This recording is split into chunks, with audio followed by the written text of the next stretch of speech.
أعوذ بالله من الشيطان الرجيم بسم الله الرحمن الرحيم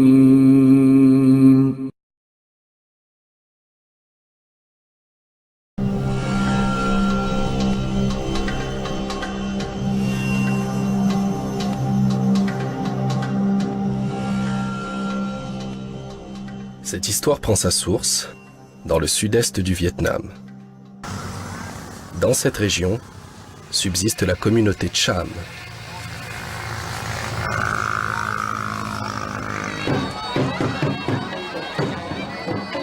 Les Cham descendent du Champa, un grand royaume annexé par le Vietnam au milieu du XIXe siècle. Aujourd'hui, les Cham sont l'une des 53 ethnies minoritaires du Vietnam.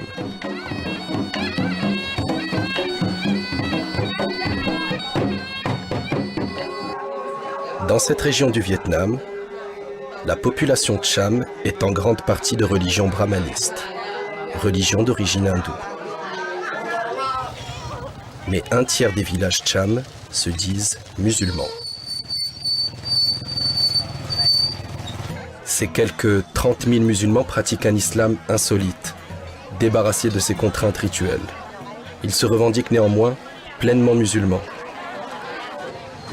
Dans cet islam, ce sont les femmes en majorité qui vont à la mosquée. Elles ne portent pas le voile. Durant les nuits de Ramadan, le rite est accompli par les femmes.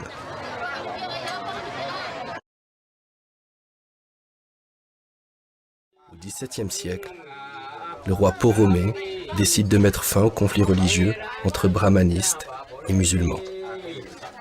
Pour les réconcilier, la tradition rapporte que Poromé les a contraints à accepter leurs divinités respectives. Il crée ainsi un nouveau Champa, reposant sur la complémentarité des deux religions.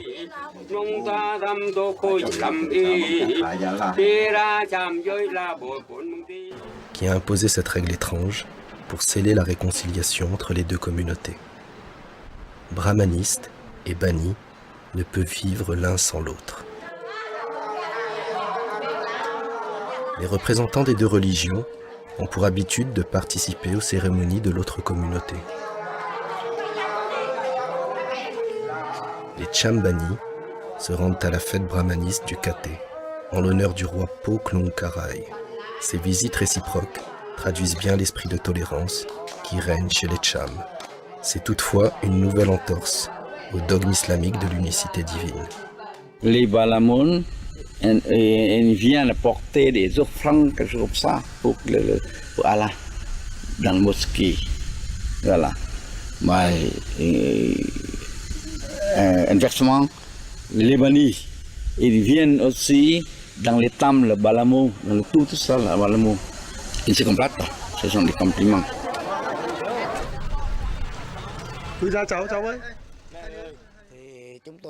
Nous sommes Cham et nous plaçons notre identité Cham au-dessus de tout.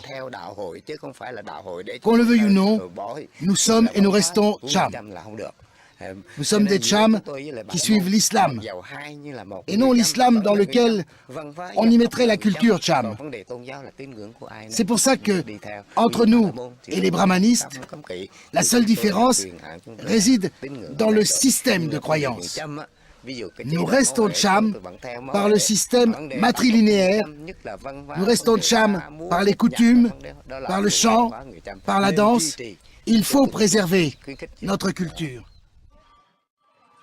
Chez les Cham, la tradition l'emporte sur la religion. Contrairement à l'islam sunnite majoritaire, où tous les fidèles sont égaux entre eux, sans hiérarchie, chez les Cham bannis, l'islam est dominé par une classe de dignitaires. Les musulmans bannis ont intégré les symboles d'autres cultures. Sur les murs des mosquées apparaissent le yin et le yang taoïste. Les dragons chinois voisinent avec Allah et Mahomet. La svastika, d'origine hindoue, orne le chapeau des dignitaires. Pourtant, l'islam interdit toute association avec d'autres religions.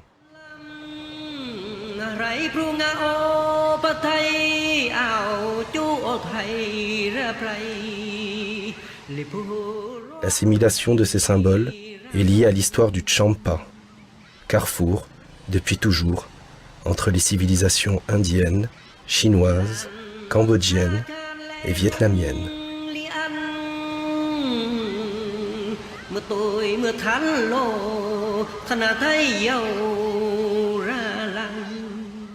Les deux religions du Champa, brahmanisme et islam, viennent de l'étranger.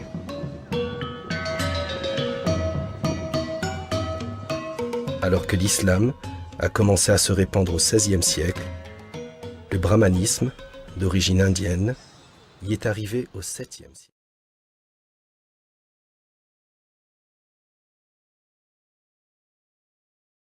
Des 5 obligations de l'islam, la première est la croyance en Allah. Les Chambani la respectent. La deuxième obligation du musulman, les 5 prières quotidiennes, n'est jamais suivie par les Chambani. On fait la prière une fois par mois. Sinon, on la fait le vendredi.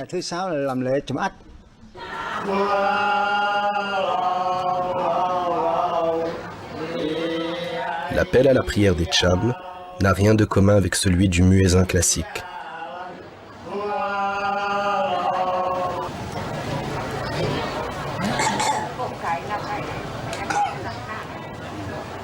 Nouvelle aberration pour l'islam orthodoxe, seuls les dignitaires religieux, appelés Achar, prient.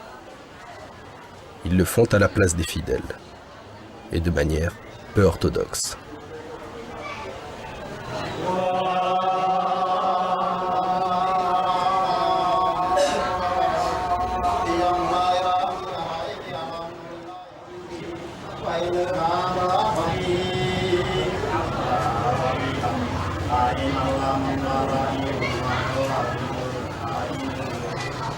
Le culte est très différent de la pratique musulmane.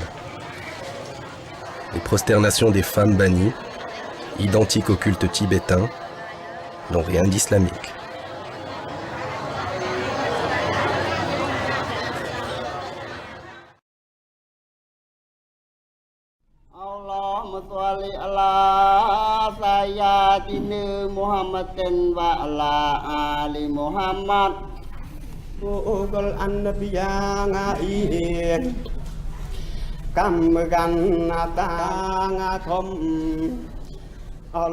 Le prêcheur du vendredi lit un manuscrit écrit dans un arabe déformé, que personne ne comprend plus.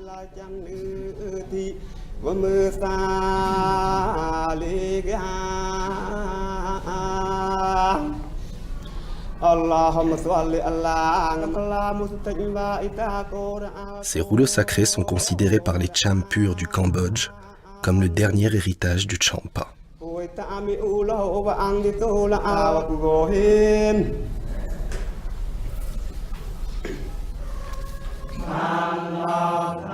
Le zikir, commémoration du nom de Dieu après la prière, est ici psalmodié avec une mélodie qui n'existe nulle part ailleurs dans le monde musulman.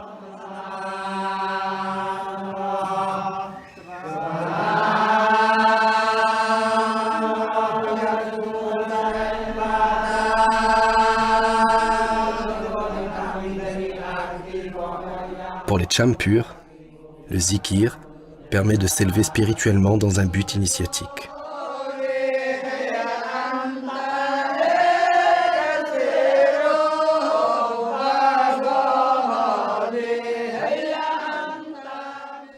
Les mosquées bannies sont fermées tous les jours, sauf pendant le mois de Ramadan.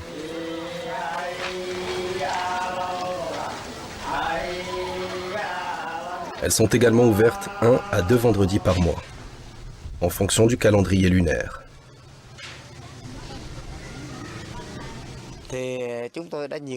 Nous avons plusieurs fois rencontré les patriarches bannis pour leur rappeler le devoir des 5 prières par jour. Mais ils ne les font pas. De même, il faudrait ouvrir la mosquée le vendredi. Car pour l'islam international, le vendredi, c'est le jour de la grande fête. Et eux ne l'ouvrent qu'une fois par mois. Seuls les dignitaires accomplissent le ramadan, troisième obligation de l'islam. Pendant tout le mois, les dignitaires s'enferment dans la mosquée pour jeûner, prier et dormir. Chacun possède sa théière, son crachoir, son nécessaire à chiquer. Seuls les dignitaires pratiquent le jeûne, afin de racheter les fautes commises par la communauté. Comme la prière, le jeûne est épargné aux fidèles. Ces dignitaires attendent la fin du jeûne, marqué par les battements de tambour, selon un rite propre au Cham Bani.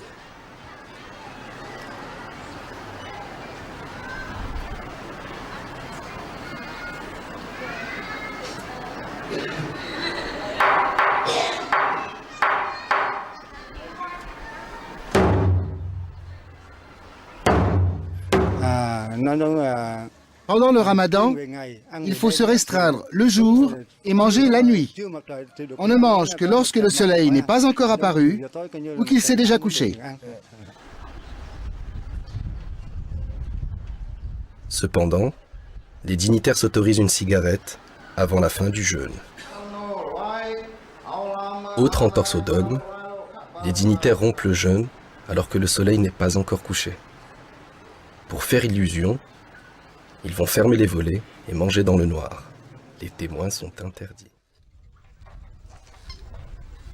La quatrième obligation, la zakat, l'impôt aux pauvres, est respectée. Faute d'argent, personne n'accomplit le pèlerinage à la Mecque. Cinquième obligation de l'islam.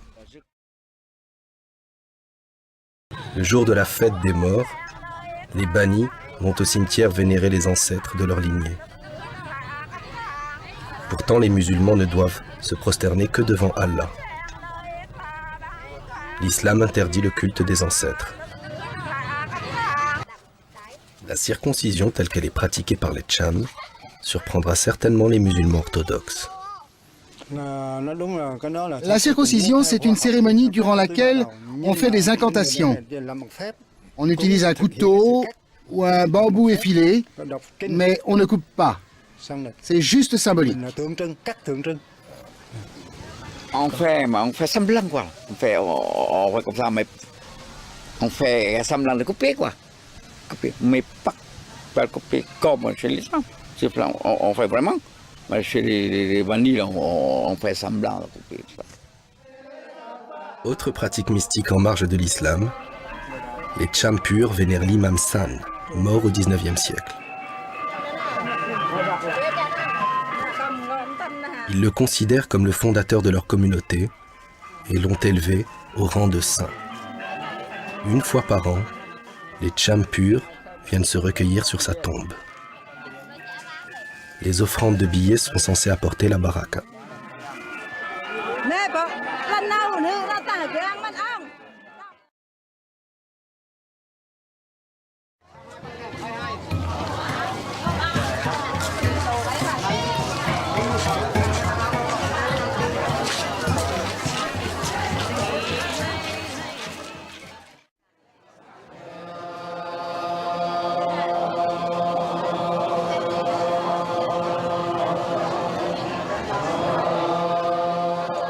Cette cérémonie bannie est calquée sur les rites brahmanistes.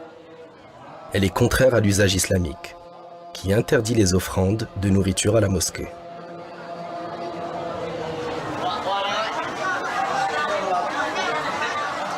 Ces plateaux sont ensuite rendus aux femmes qui les remportent pour les consommer en famille.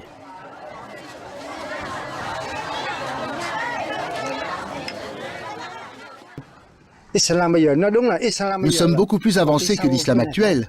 Nous avons plus de droits, nous sommes plus libres, mais c'est le même islam.